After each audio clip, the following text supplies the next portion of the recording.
রাজনীতির মাঠে কথার পিঠে কথা নতুন কিছু নয়, কিন্তু একটা সময় ছিল এই কথাগুলো ছিল তাৎপর্যপূর্ণ। কিন্তু ইদানিং প্রধান দলগুলোর অনেক নেতার মাঠেই সস্তা কথার প্রবণতা পেয়ে বসছে। প্রশ্ন হলো, এই সস্তা কথা একজন রাজনীতিবিদের আসলে কতটা প্রজ্ঞা বহন করে? এদিকে আওয়ামী লীগের শুধু দিবস ভিত্তিক কর্মসূচি, বিএনপির নির্বাচনে যেতে বসা আন্দোলন আর জাতীয় পার্টির আপাতত সমঝোতা রাজনীতির মাঠে আলোচনায় আসছে। কিন্তু এক্ষেত্রেও দলগুলোর অনেক নেতাই নিজের দল দিকে না তাকিয়েই বরং চালিয়ে যাচ্ছেন কথার পিঠে কথা। কিন্তু কেন?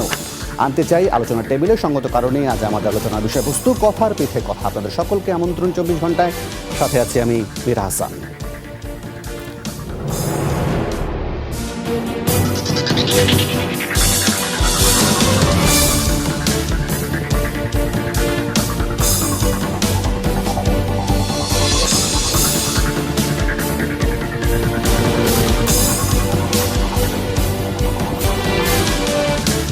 আজ আলোচনার জন্য আমরা আমাদের স্টুডিওতে 3 অতিথিকে আমন্ত্রণ জানিয়েছি। তাদের সাথে পরিচয় করিয়ে দিতে চাই। আমার ডান পাশে আছেন বাংলাদেশ আওয়ামী লীগের কেন্দ্রীয় নির্বাহী কমিটির সদস্য এস.এম. কামাল হোসেন, আপনাকে স্বাগত জানাচ্ছি 24 ঘন্টা। একই সঙ্গে স্বাগত জানাচ্ছি বিএনপির আন্তর্জাতিক বিষয়ক সহসম্পাদক ব্যারিস্টার রুমিন ফারহানা এমপিকে, আপনাকেও স্বাগত। একই সঙ্গে স্বাগত জানাচ্ছি জাতীয় পার্টির প্রেসিডিয়াম সদস্য এটিইউ তাজুর রহমান। আপনাদের 3 জনকে নিয়ে আলোচনা শুরু করতে চাই। আমি আলোচনাটা শুরু করতে চাই ব্যারিস্টার রুমিন ফারহানা আপনাকে দিয়ে। বিএনপি যেই উদ্দেশ্যে, যে ন্যূনতম স্পেস ব্যবহারের জন্য আপনাদেরকে সংসদে পাঠিয়েছিল, সেটা আসলে কতটা সেই ভূমিকা নিতে পারলেন? সাথে এটাও যোগ করবেন, আমরা দেখছি বিএনপির অনেক সংসদ সদস্যই সংসদে দাঁড়িয়ে যে বক্তব্য দিচ্ছেন, সেখানে কেউ বলছেন পিএম খোঁজ নিয়েছেন বলে তিনি কৃতজ্ঞ, কেউ বলছেন পিএম আওয়ামী লীগ সভানেত্রী চেয়েছেন বলে তিনি সংসদে আসতে পেরেছেন। আসলে এই কথাগুলো আসলে দুই কুল রক্ষা করার প্রবণতা দেখা দেয় কিনা, আর এই ধরনের ভূমিকা আসলে বিএনপি সন্তুষ্ট হবে কিনা? আপনাকে অসংখ্য ধন্যবাদ। আপনি জানেন যে একটা অদ্ভুত পরিস্থিতির মধ্যে দিয়ে দেশ যাচ্ছে। যদি স্বাভাবিক পন্থা একটি নির্বাচন হতো এবং নির্বাচনটি যদি অবাধ, সুষ্ঠু, নিরপেক্ষ নির্বাচন হতো, তাহলে হয়তো আজকে বিএনপির ওই দিকে বসবার কথা এবং আওয়ামী লীগ হয়তো আজকে এই দিকেই বসবার কথা ছিল। কিন্তু যেহেতু নির্বাচনটি একেবারেই 29শে ডিসেম্বর রাতে হয়ে যাওয়া একটি নির্বাচন, যে নির্বাচনটি জাতীয় এবং আন্তর্জাতিকভাবে অত্যন্ত প্রশ্নবিদ্ধ, টিআইবি রিপোর্ট বলেন, সুজন বলেন, বিদেশি পর্যবেক্ষক বলেন, বিদেশি গণমাধ্যম বলেন, 14 দলের শরিকদের কথা বলেন, বাম মোর্চার গণশুনানি বলেন, প্রত্যেকটিতে নির্বাচনটি প্রশ্নবিদ্ধতা উঠে এসছে। এরকম একটি পরিস্থিতিতে প্রাথমিকভাবে কিন্তু বিএনপির সিদ্ধান্ত ছিল সংসদে যোগ না দেবার। পরবর্তীতে দেখেছেন আপনারা যে পরিবর্তিত পরিস্থিতিতে সময়ের সঙ্গে বিএনপি সঠিক মনে করেছে সংসদে যোগ দেয়া এবং বিএনপি সংসদে যোগ দিয়েছে। এখন প্রশ্ন হলো, সংসদে আসলে আমরা কতটুকু ভূমিকা রাখতে পারছি, বা বিরোধী দল অ্যাকচুয়ালি সংসদে কতটুকু ভূমিকা রাখতে পারছে। আপনি যদি কার্যপ্রণালী বিধির বাইরে তো আসলে সংসদে যাবার কোনো উপায় নেই।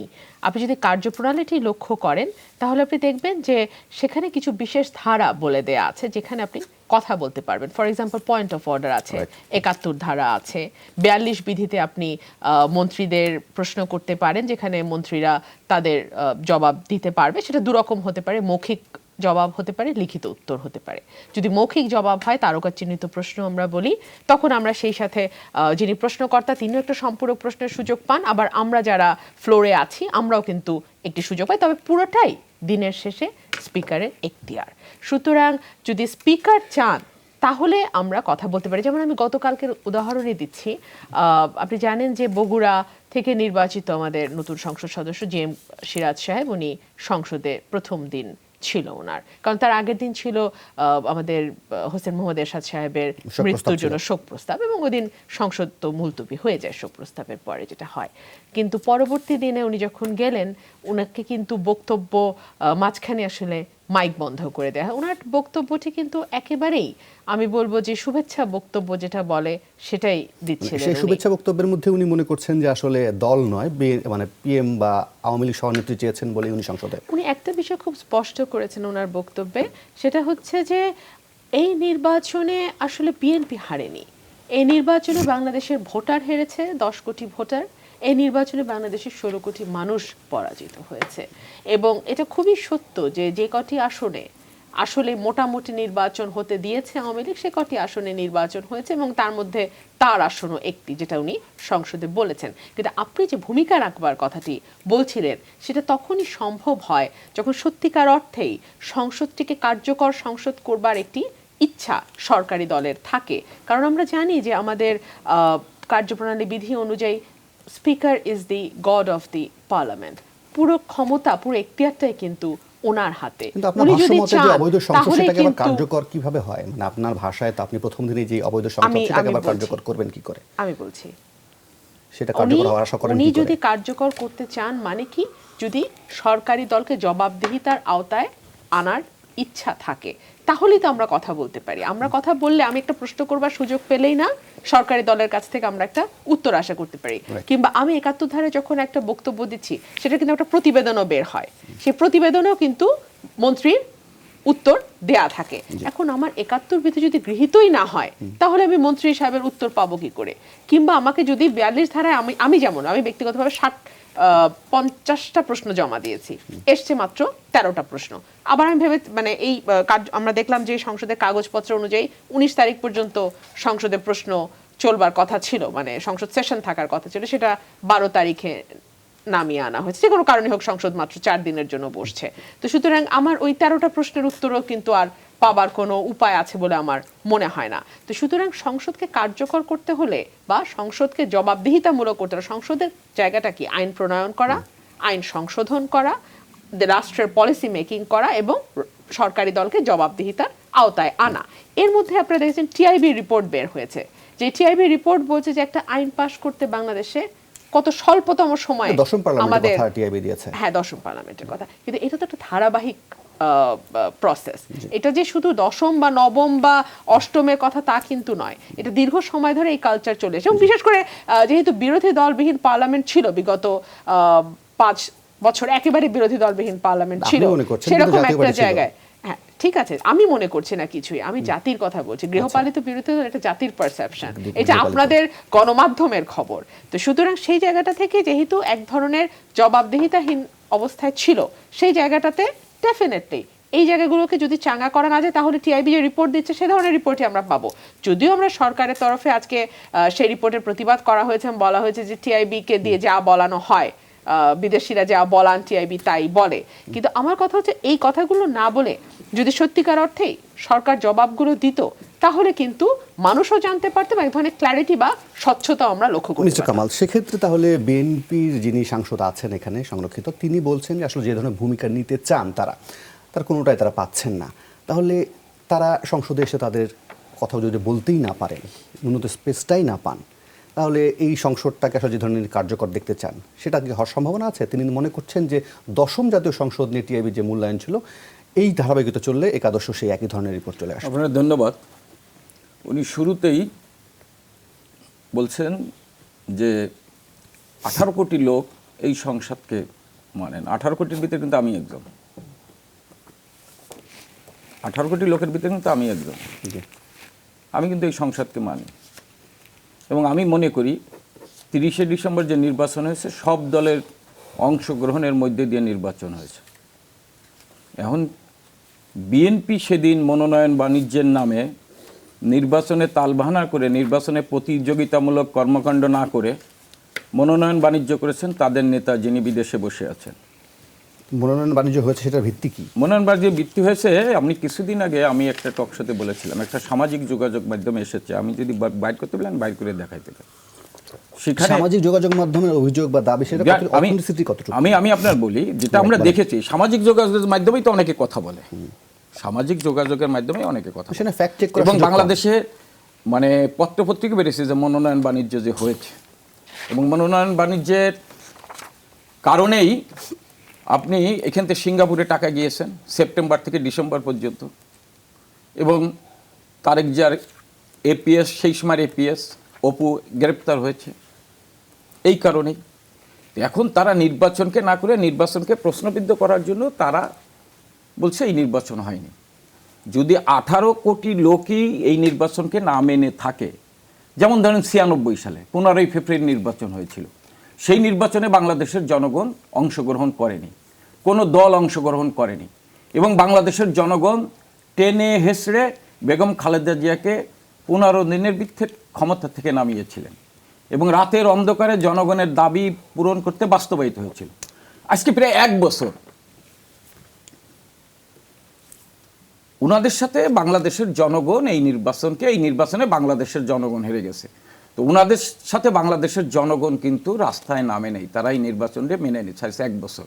উনি জাতীয় আন্তর্জাতিকভাবে কথা বলছেন, আন্তর্জাতিকভাবে বিভিন্ন দেশের রাষ্ট্রপ্রধানরা এসে এই আজকের প্রধানমন্ত্রীর ভূয়সী প্রশংসা করছেন, এবং জাতিসংঘের সাবেক মহাসচিব কিছুদিন আগে বলেছেন যে বাংলাদেশের যে আজকে বাংলাদেশের যে উন্নয়নের দিকে এগিয়ে যাচ্ছে, এতে বাংলাদেশের প্রধানমন্ত্রীকে অনুকরণ করা উচিত। ডিপ্লোমেসির ভাষায় এরকম হ্যাঁ, হয়। আমি আর বলি অনুকরণ করছে, আরও অনেকে এসে বলছেন, খালি জাতিসংঘের মহাসচিব না। আজকে বাংলাদেশ, আপনি বাংলাদেশের জনগণ আজকে শান্তিতে আছে, বাংলাদেশের রাজনৈতিক স্থিতিশীলতা আছে, বাংলাদেশের সামাজিক অবস্থা আজকে স্থিতিশীল অবস্থায় আছে।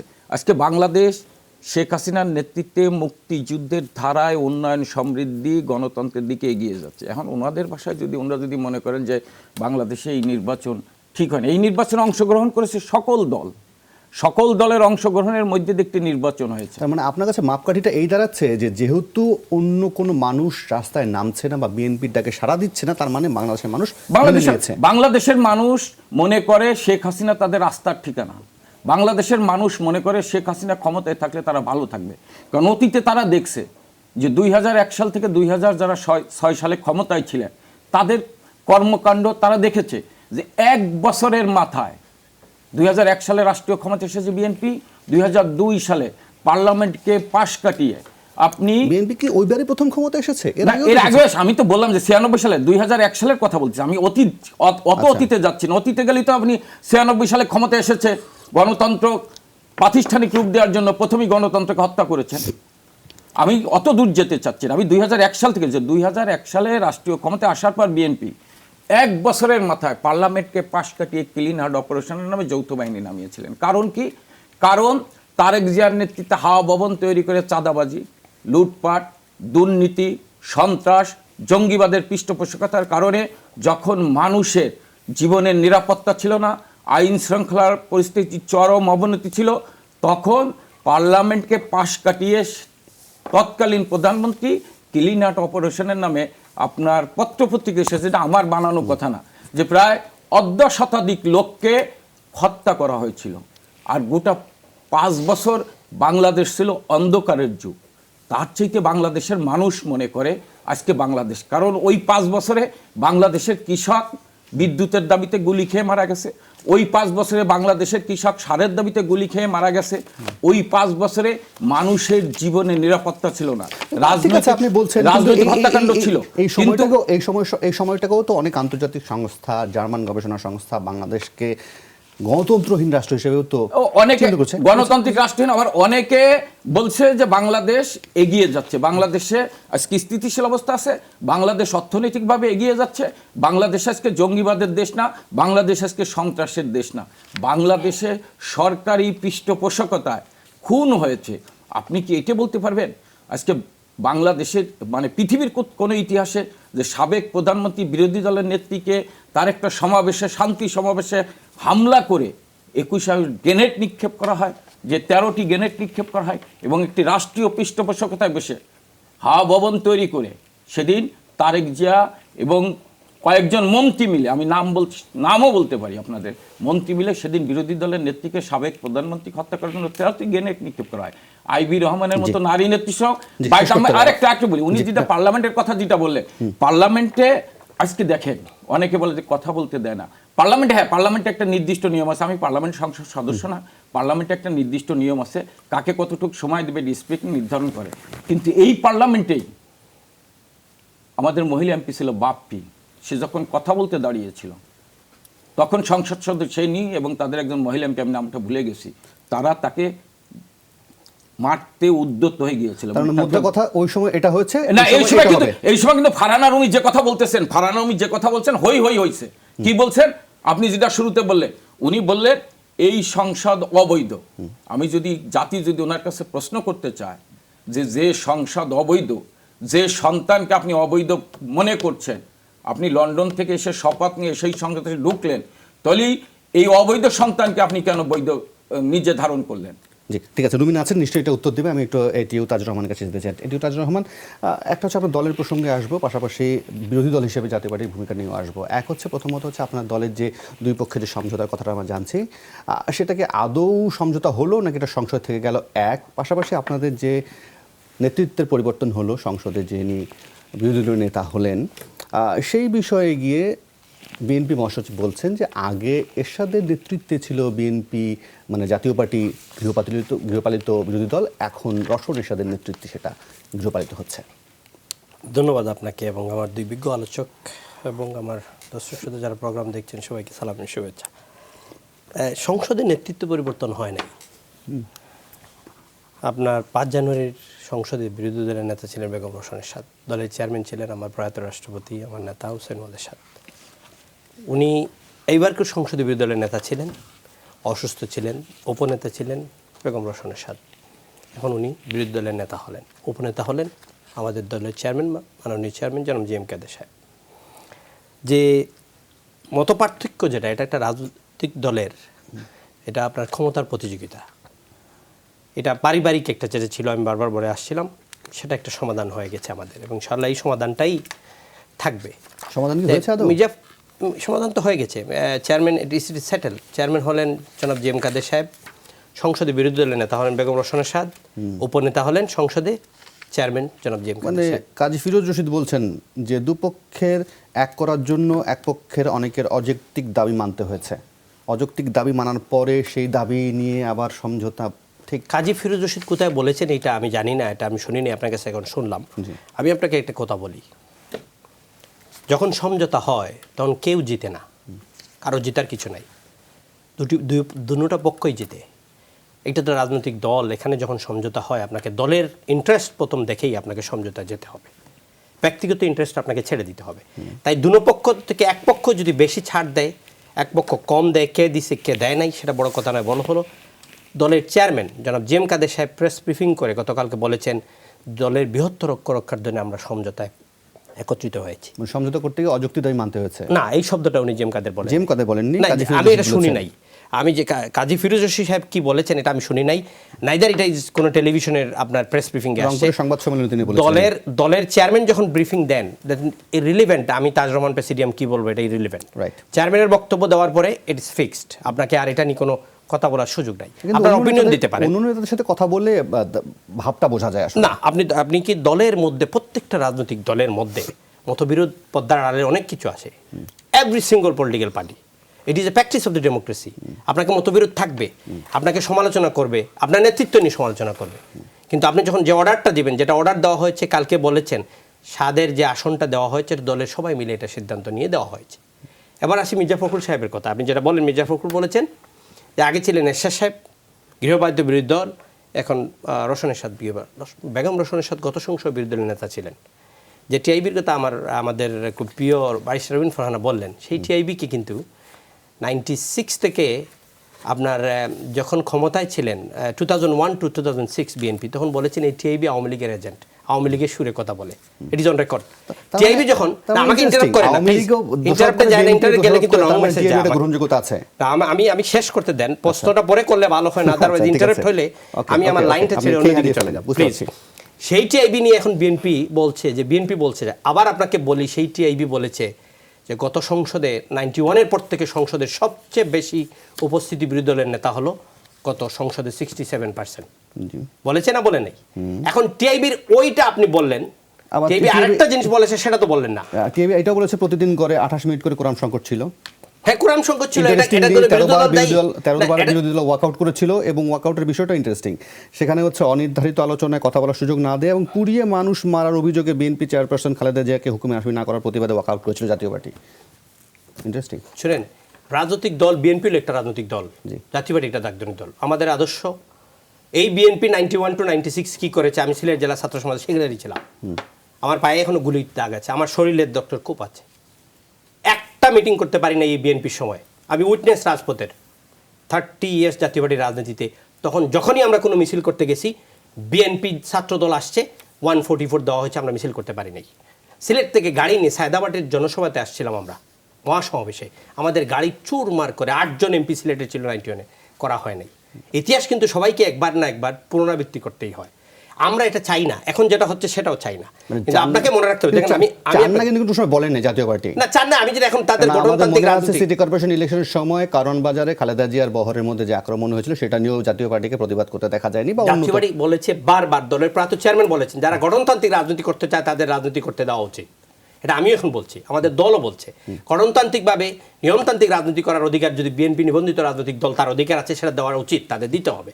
আমি আপনাকে বলি বিএনপি কেন আমাদের পিছনে এই কয়েকদিন থেকে আওয়ামী লীগের চেয়ে বেশি জাতীয় পার্টির পিছনে? জাতীয় পার্টি নিয়ে সমালোচনা, আপনাকে মনে রাখতে হবে পণ্ডিতদের কথা, যখন আপনাকে নিয়ে মানুষ বেশি সমালোচনা করবো তখন মনে রাখবেন আপনি সঠিক পথে আছেন, আর যখন সমালোচনা করবে না তখন মনে করতে হবে আপনাকে ভুল পথে আপনি যাচ্ছেন। তো বিএনপি সমালোচনা করছে, আমরা এটা অ্যাকসেপ্ট করছি, রাজনীতিতে সমালোচনা থাকা উচিত, আমাদের ভুলগুলো শুধরাতে সুন্দর হবে। সংসদে যদি গৃহপালিত বিরোধী দলের সংজ্ঞাটা কি আমার ব্যারিস্টার রুমিন ফারহানা বলে দিতে হবে। 91-এর সংসদে যখন বিএনপি আসছিলেন, আওয়ামী লীগ এই সংসদে কতবার উপস্থিত ছিলেন? 96 to 2000-এ যখন আওয়ামী লীগ ক্ষমতায় ছিল বিএনপি কতদিন উপস্থিত ছিলেন? 2001 to 2006-এ কতদিন ছিলেন? লাস্ট 10ম সংসদে যেটা 9ম সংসদে বিএনপি নেত্রী 10 দিন সংসদে ছিলেন। আপনি পার্লামেন্টের কথা বললেন, টিআইবির রিপোর্ট বললেন, আমাদের টিআইবির রিপোর্ট তো ভালোই বললেন। টিআইবির রিপোর্টে এটা বলা হলো না পার্লামেন্টারি ডেমোক্রেসি যাকে বলা হয় সুতিকা, সেই ব্রিটিশ পার্লামেন্টের অপোজিশন লিডার পার্লামেন্টে উপস্থিত থাকতে হবে যখনই প্রাইম মিনিস্টার থাকবে।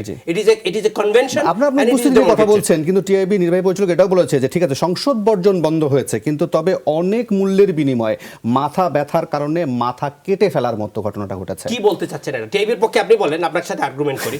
লেটস বি এ টিআইবি, আপনি টিআইবি না, আপনি বলেন যে সংসদ যখন বলছেন I want to be a politician বর্জনে, ঠিক আছে আমি এটা বিরতি নিয়ে আমার বিরতির সময় হয়েছে, বিরতির পরে টাইম না দিলে বিরতি কেমনে 5 মিনিট দিয়ে আপনি চলে গেলেন? না, আপনাকে ঠিক 7 মিনিট দিয়েছেন, বিরতির পরে আপনাকে দিচ্ছি, বিরতির পরে আপনাকে দিচ্ছি 7 মিনিটের, আপনি এই ফাঁকে এই বিষয় নিয়ে আপনাকে বোঝানোর চেষ্টা করছি।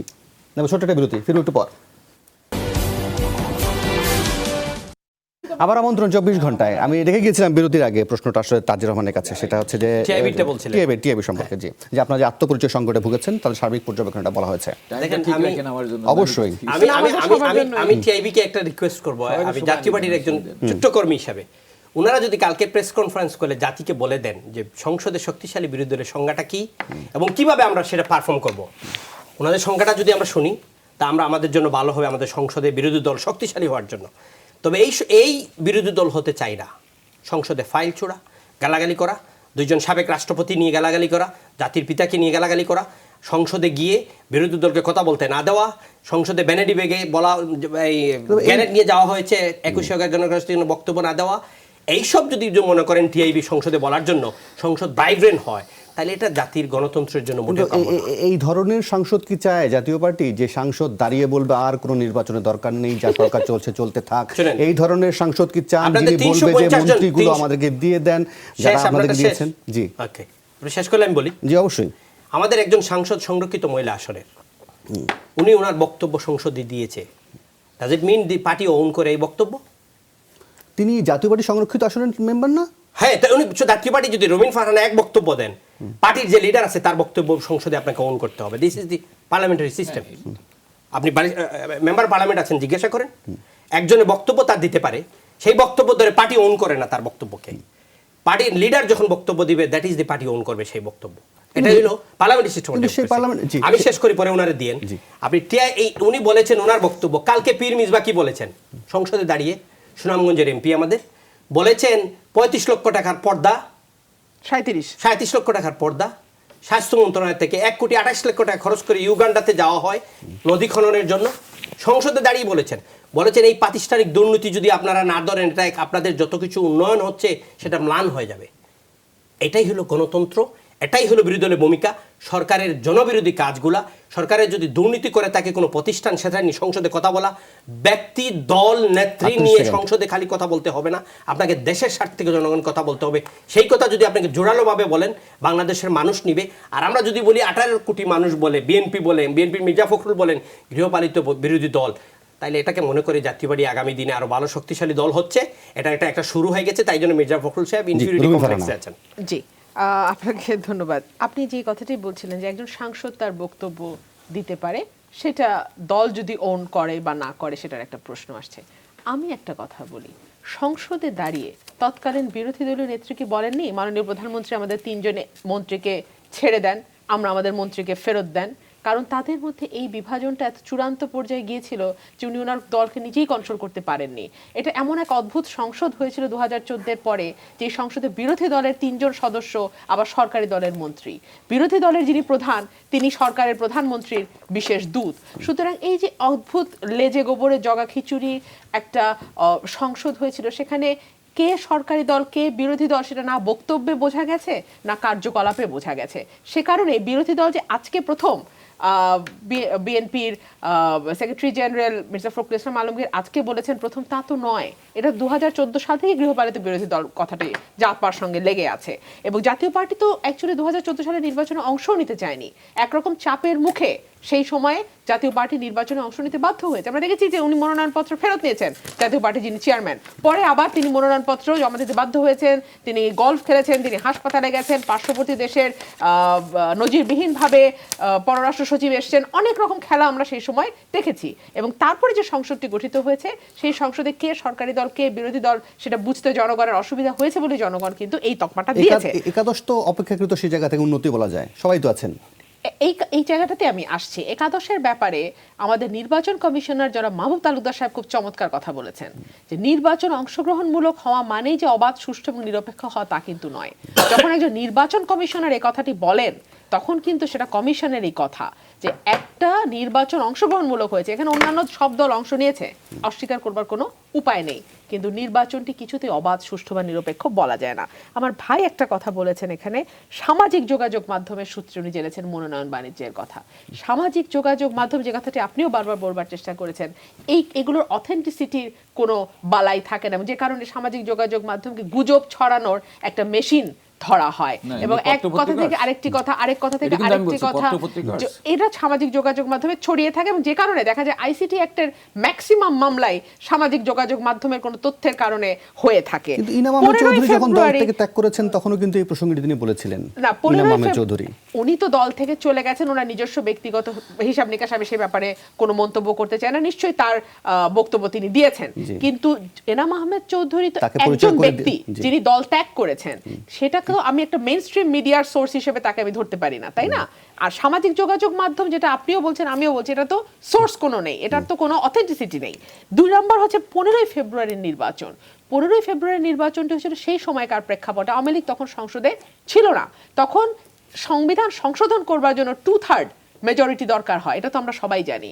সেই সংবিধান সংশোধন করে তত্ত্বাবধায়ক সরকার আনবার জন্যই কিন্তু 15ই ফেব্রুয়ারির নির্বাচন, এবং তারপরে সংবিধান সংশোধন করবার পরে কিন্তু বিএনপি ক্ষমতা ছেড়ে দিয়েছে। এই জন্য আমি সবসময় বলে যে সেই সময় কার্যকর চাপ, মাঠের আন্দোলন, রাজপথের আন্দোলন এগুলো করতে বাধ্য করেছিল তারা বিএনপিকে, রাজনীতিটা কিন্তু বিএনপির এখন সেই শক্তিটা নেই। সেই সময়ে রাজনীতিটা ছিল গণতান্ত্রিক ধারায়। সেই সময় কিন্তু জার্মানির গবেষণা সংস্থা বার্টেলসম্যান স্টিফটুং বলে নাই যে বাংলাদেশ নতুন স্বৈরতান্ত্রিক 5টা দেশের তালিকার একটা। সেই সময় কিন্তু ইকোনমিস্ট ইন্টেলিজেন্স ইউনিট বলে নাই যে বাংলাদেশে হাইব্রিড গণতন্ত্র চলছে। সেই সময় কিন্তু ফ্রিডম হাউসের রিপোর্ট বলে নাই যে বাংলাদেশের গণতন্ত্র এখন আংশিক মুক্ত। অর্থাৎ বাংলাদেশ যে গণতন্ত্রের পথ থেকে স্বৈরতন্ত্রের পথে যাচ্ছে, এবং গত 10 বছরের এই রিপোর্টগুলো কিন্তু তারই স্বাক্ষর বহন করে। প্রশ্ন এসছে, আমাকে আগের সেগমেন্ট আপনি 3 মিনিট কম দিয়েছেন, এবারে তো সেটা পুষিয়ে দিতে হবে আপনাকে। জনগণ আমাদের সাথে নেই, জনগণ আমাদের সাথে আছে কি নেই সেটা যাচাই করবার আন্তর্জাতিক মানদণ্ডটা হচ্ছে একটি অবাধ, সুষ্ঠু নির্বাচন। আপনি দিয়ে দেখেন, আপনি বুঝবেন জনগণ আমাদের সাথে আছে কি নেই। উন্নয়ন এবং সমৃদ্ধির কথা এসছে, হ্যাঁ কিছু মানুষের ভাগ্যের উন্নয়ন হয়েছে। কিছুদিন আগেই আপনি জানেন চট্টগ্রাম বিশ্ববিদ্যালয়ের অধ্যাপক মইনুল ইসলাম সাহেব বলেছেন যে 255 জন অতি ধনীর হাতে বাংলাদেশ এখন জিম্মি হয়ে গেছে। অতি ধনী বৃদ্ধির তালিকায় বাংলাদেশ এখন 1 নাম্বার, যাদের সম্পদের পরিমাণ 250 কোটি টাকার উপরে। ধনী বৃদ্ধির তালিকায় বাংলাদেশ এখন 3য় বিশ্বে, যাদের সম্পদের পরিমাণ 8.5 থেকে 250 কোটি টাকা। আর অতি দরিদ্র মানুষের সংখ্যায় বাংলাদেশ এখন বিশ্বে 5ম। বৈষম্য বাড়ছে, আপনি জানেন মইনুল ইসলামের সেই রিপোর্টে কিন্তু এই সংখ্যাটাও এসেছে যে মানুষের মাথাপিছু আয় বার্ষিক মাথাপিছু আয়টা সেটাও কিন্তু বেড়েছে 500 থেকে 1909 ডলার। আমি বলছি আপনাকে, সে মাথাপিছু আয়টা হচ্ছে সেই রিকশালার আয়ের সঙ্গে যখন ওই 250 কোটি টাকার মালিকের আয় যুক্ত হয় তখন মাথাপিছু আয় নিশ্চয়ই বাড়বে। ক্লিন হার্ট অপারেশনের কথা এসছে, হ্যাঁ অস্বীকার করবার কোনো উপায় নেই যে ক্লিন হার্ট অপারেশন বিএনপির সময় শুরু হয়েছিল।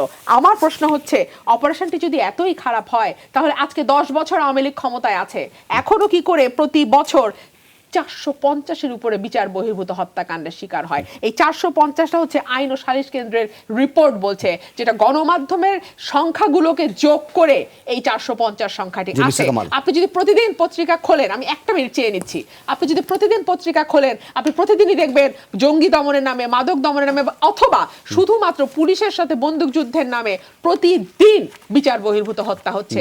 মানুষ হারিয়ে যাচ্ছে, ফিরে আসছে না। বলা হচ্ছে যে দেশে গুম বলে কোনো শব্দ নেই, মিস্টার কিন্তু কামাল। যখন আমরা দেখছি যে প্রাক্তন আমার আরেক অতিথি আছেন। স্বরাষ্ট্র প্রতিমন্ত্রীর ভাগ্নে হারিয়ে যায়, রুমিনা, আমার আরেক তখন অতিথি কিন্তু আছেন। গুম আছে, আপনি এটা কিন্তু সরকার আপনার সময় স্বীকার দিয়ে করতে দিচ্ছেন, বাধ্য মিস্টার কামাল। হয়। মিস্টার কামাল, আপনি শুরু করেন। আমি আপনার বলি, উনি যেটা বলছেন যে আওয়ামী লীগ তখন সংসদে ছিল না বলে বেগম খালেদা জিয়া গণতন্ত্রের স্বার্থে সেদিন নির্বাচন করে তত্ত্বাবধায়ক সরকার দিয়েছিল, এটা একটা মিথ্যে কথা। উনি ওনার নেত্রী বেগম খালেদা সেন বলতে পাগল আর শিশু ছাড়া কোনো নিরপেক্ষ লোক নাই। এবং আপনি জানেন সেদিন জনতার মঞ্চ করে সেদিন ওনাকে বাধ্য করা হয়েছিল পদত্যাগ করানোর জন্য। আজকে উনি যেটা বলছেন যে গুম খুম হচ্ছে, গুম কারে হচ্ছে? কোনো রাজনৈতিক ব্যক্তি হয়েছে? এক ইলিয়াস ছাড়া, চৌধুরী আলম, হ্যাঁ এক ইলিয়াস ছাড়া, হিলু পারভেজ, এক ইলিয়াস ছাড়া। আর রাজনৈতিক হত্যাকাণ্ড আমি ওনারে বলি, ওনারা যে বিএনপির প্রতিনিধিত্ব উনি করেন, শামেস কিবরিয়ার মতো লোক হত্যা ওনার করছে। ছেলে আমাদের সাথে আছে। না সেটা থাকতে পারে, ছেলে কে কোন দিক থাকতে পারে, এই বঙ্গবন্ধুর সাথে অনেকেই ছিল, তারপরে চলে গেছে। বেগম খালেদা জিয়া বঙ্গবন্ধুর বাসায় যে বসে থাকতো, জিয়া রহমানও বাকশালে যোগ দিছিল আর কি। হ্যাঁ, এখন সেই জিয়া রহমানই বঙ্গবন্ধুর হত্যার সাথে জড়িত, এটা কোনো বিষয় না। শামেস কিবরি, আহসানুল্লাহ মাস্টার, আপনাদের সাংবাদিক হুমায়ুন কবির বালু, নাটোরের মমতাজউদ্দিন, কোরআন শরীফ পড়তেছে আজম, সকালবেলা গুলি করে হত্যা করা হয়েছে, পূর্ণিমারা রেপ হয়েছে। এই তো গুম খুম, 25,000 নেতাকর্মী গুম খুম হয়েছে। উনি বলছেন যে এই আমলে গুম খায়, এই আমলে ক্রসফায়ার হচ্ছে কিটা মাদক ব্যবসায়ী। আমরা বলি না যে এটা হওয়া উচিত, কিন্তু মাদক ব্যবসায়ী, সে মাদক ব্যবসা করতেছে, অস্ত্র নিয়ে আইন শৃঙ্খলা বাহিনীর সাথে লড়াই করছে, গুলি হচ্ছে। কোনো ভালো লোক এই আমলে খুন হয়েছে? কোনো রাজনৈতিক জাতীয় নেতা এই আমলে খুন হয়েছে? মানে খারাপ লোক খুন হলো এটা জায়েজ? না না, খারাপ আমি বলি না জায়েজ, আমি জায়েজ বলতেছি না, আমি আচ্ছা, বলছি যে তাহলে হ্যাঁ, আপনি খারাপ লোক খারাপ লোক না, খুন একজন মানে ভালো একজন লোক, ভালো একজন সন্ত্রাসী, একজন জঙ্গিবাদের। আপনি গুলশানে যে হামলা হয়েছিল হোলি জমে, সেখানে তো তারা 14 জনই মারা গেছিল। তাহলে এই মারাটা অন্যায় হয়েছে? ওই 14 জন মারা গেছে, তাহলে এটা অন্যায় হয়েছে? ওই বাকিগুলো লোকগুলোর বাইর করার জন্য ওই 14 জন যে মারা গেছেন সেদিন যুদ্ধে, সে তাহলে ওইটা অন্যায় হয়েছে? এইরকম অনেকেই গায়েব হয়ে গিয়েছিল, বাড়ির থেকে পালায় গেছিল, তাদের মা বাপ খুঁজে পায়নি, তারা জঙ্গি কানেকশনে ঢুকে গিয়েছিল। জঙ্গি কানেকশনে ঢুকে গিয়ে এই যে আপনার যে গুলশান হামলা হয়েছিল, সেইখানে মোহাম্মদপুরে আমার পরিচিত এক লোকের ছেলে, তার বাবা মা খুঁজে পায় না, থানায় মামলা দিছে যে গায়ে হয়ে গেছে, সে গুম হয়ে গেছে, কিন্তু সে পরবর্তীতে এইখানে হামলা করেছিল সেই ছেলে। এইরকম হত্যাকাণ্ড। কিন্তু বলেন যে এই আমলে কোন রাজনৈতিক তাহলে প্রেস ক্লাবের সামনে পরিবারগুলো যখন হাজির হয়, না না, রাষ্ট্রীয় আমি আপনার বলি রাষ্ট্রীয় পৃষ্ঠপোষকতায় এই আমলে কোনো খুন হয়েছে?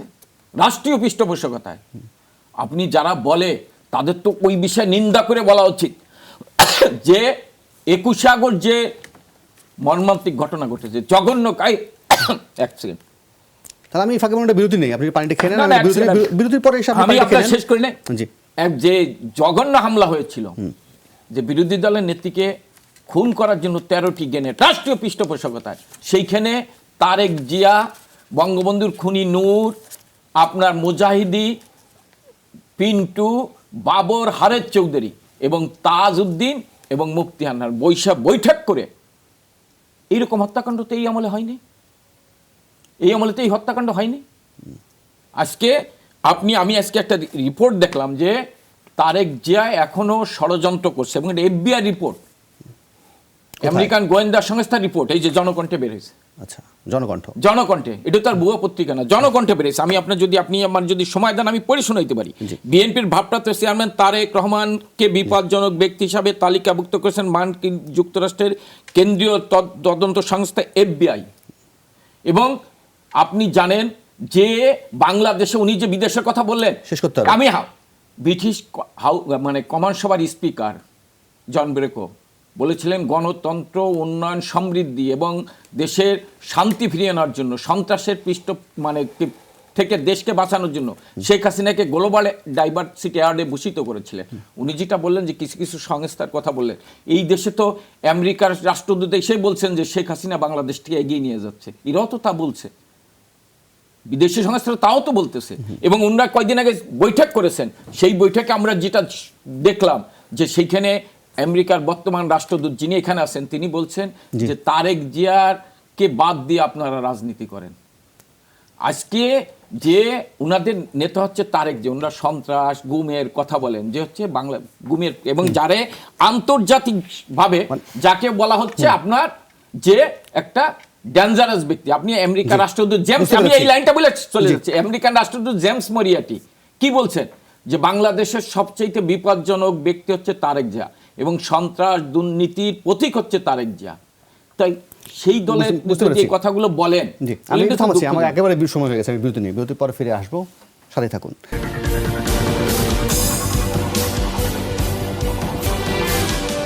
যে আবার আমন্ত্রণ 24 ঘন্টায় তাজ রহমান, যেটা বলছিলেন কামাল হোসেন, যে আপনিও সেটা মনে করেন কিনা যে বিএনপির আমলে যা যা ঘটেছে তার থেকে এখন অনেক বেশি সুস্থির রাজনীতি, সুস্থির দেশের অবস্থা? আপনার প্রশ্নটা আনসার দেওয়ার আগে আমার বন্ধু রুমিন ফারহানা দিয়ে একটি প্রশ্ন আনসার দিতে হয়। উনি বলেছেন পৃথিবীর ইতিহাসে কোথাও নাই সরকার এবং বিরোধী দল মিলে দেশ চালাচ্ছে। আমাদের মানুষকে এটা বলা যায়, কিন্তু আছে, তখনও ছিল, এখনও আছে। জিম্বাবুয়েতে কিন্তু বিরোধী দল এবং সরকারি দল দুজন মিলে প্রেসিডেন্ট এবং প্রাইম মিনিস্টার, মারা গেলেন প্রেসিডেন্ট কয়েকদিন আগে। আচ্ছা, জার্মানিতে গভর্নমেন্ট যেটা আছে অ্যাঞ্জেলা মার্কেলের, খ্রিস্টান democrat and opposition, social democrat, দুজন মিলে ক্যাবিনেট সহ মিলে সব সরকার দেশ চালাচ্ছে। জার্মানির মতো দেশ, যে জার্মানির উদাহরণ ব্যারিস্টার অনেকগুলোতে দিলেন। আপনার পাকিস্তানে তো উদাহরণ আমরা দেই না, পাকিস্তানেও কিন্তু 10 জন ক্যাবিনেট অপোজিশন থেকে ছিল, জারদারি ক্যাবিনেটে।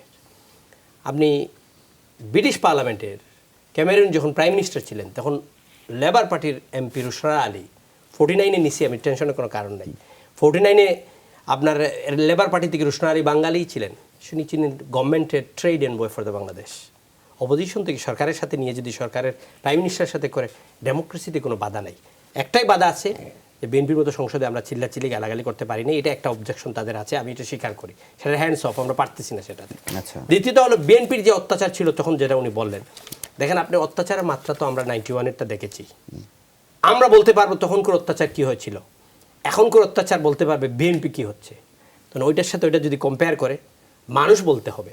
আমরা যখন বক্তব্য দেই আওয়ামী লীগ বলবে 19 কোটি লোক তাদের পক্ষে, বিএনপি বলে 19 কোটি লোক, এর মধ্যখানে জাতীয় পার্টি কোথায় গেল, আপনি কোথায় গেলেন, বাকিরা কোথায় গেল, এটা মানুষ খুঁজেই পায় না। তো আমাদের এটা একটা পলিটিক্যাল, এটা রেটরিক, পলিটিক্যাল ডিসক্লোজার, বক্তব্য তো আমরা দিবই। মানুষের অত্যাচারে 91 আমরা সাফার যেটা হয়েছি, কোনো তলু সাফার হোক সেটা আমরা চাই না। আপনি ভুলে গেলে চলবে না, এই দেশের আমাদের প্রয়াত নেতার নামে একটা পিস্তল সাদ্দাম হোসেন দিয়েছিলেন, সোনার পিস্তল, সিম্বলিক, সেই পিস্তলের জন্য হুসাইন মোহাম্মদ এরশাদকে 10 বছরের সাজা দিয়েছিল বিএনপি গভর্নমেন্ট, সেটা হাইকোর্ট থেকে উনি খালাস পেয়েছিলেন, আর কোনো মামলায় ওনাকে ঢুকাইতে পারে নাই। 40টার বেশি মামলা ছিল, একটা মামলা নিয়ে, মঞ্জুর হত্যা মামলা নিয়ে উনি কবরে চলে গেছেন, সেই মামলাটার 26 বার বিচারক চেঞ্জ করেছিল এই বিএনপি। এখন তারা এখন বলুক তাদের অবস্থান কতটুকু আছে, হিসাবের খাতায় নিকায়, পলিটিক্যাল হিসাবে খাতায় নিকায় কেউ কম বেশিতে নাই। জি, আড়াই মিনিট নিয়েছেন রবীন্দ্র ফারহানা। আজকের আলোচনায় একটা বিষয় খুব স্পষ্ট হয়ে গেছে, সরকারি দল আসলে কারা, বিরোধী দল আসলে কারা। আপনার আলোচনা আপনি দেখলেন, আমার ভাই পুরো সময়টাই ব্যয় করলেন বিএনপির বিপক্ষে কথা বলে। আমার ভাই কিন্তু আওয়ামী লীগের বিরুদ্ধে একটি কথাও বলেন। আপনি যদি একেবারে রিসেন্ট উদাহরণগুলো দেখেন, ডেঙ্গু সমস্যা আছে, কি ভয়াবহভাবে কৃষক তার ধানের ন্যায্য মূল্য না পেয়ে ফেলে দিয়েছে, চামড়ার মূল্য হ্রাস করে বাংলাদেশে প্রথমবারের মতন চামড়া ব্যবসায়ীরা চামড়া পুঁতে ফেলতে বাধ্য হয়েছে। আপনি দেখেন দেশ থেকে প্রতি বছর পাচার হয়ে যাচ্ছে ৭৬,০০০ কোটি টাকার মতন, যেটা গত এক দশকে যোগ করলে, ইন্টিগ্রেটেড করলে অ্যামাউন্টটা দাঁড়ায় 8.5 লক্ষ টাকার কাছাকাছি।